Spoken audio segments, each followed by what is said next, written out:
Congress సర్కారుపై MLA Harish Rao fire అయ్యారు. HCU భూముల వ్యవహారంలో ప్రభుత్వం తీరుపై ఆగ్రహం వ్యక్తం చేశారు.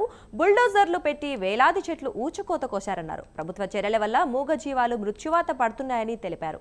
ఒక్క జింకను చంపిన సల్మాన్ ఖాన్ ను జైల్లో పెట్టారు. ఏళ్ల తరబడి ఆయన కోట్ల చుట్టూ తిరుగుతున్నారని, మరి 3 జింకలు చనిపోవడానికి కారణమైన వారిని ఏం చేయాలని ప్రశ్నించారు.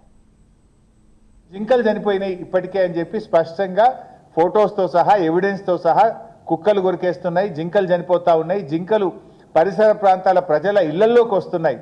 అంటే అది ఉన్నటువంటి గూడును చెదరగొట్టినప్పుడు దిక్కులేక అవన్నీ కూడా పరిసర ప్రాంతాల్లోకి పోవడం, కుక్కల దాడిలో చనిపోయేటువంటి పరిస్థితి ఏర్పడ్డది. వెనకట సినిమా యాక్టరు సల్మాన్ ఖాన్ ఒక జింకను చంపితే ఆయన జైల్లో పెట్టిండ్రు. ఒక జింకను చంపితే అతన్ని జైల్లో పెట్టిండ్రు. సంవత్సరాల తరబడి కోర్టుల చుట్టూ పోలీస్ స్టేషన్ల చుట్టూ తిరిగిండు. మరి 3 జింకలు చంపితే ఈ మరణానికి కారణం ఈ ముఖ్యమంత్రి, ఈ ప్రభుత్వం కాదా? దీని మీద న్యాయపరంగా చర్య తీసుకోవాలన్నా వద్దా?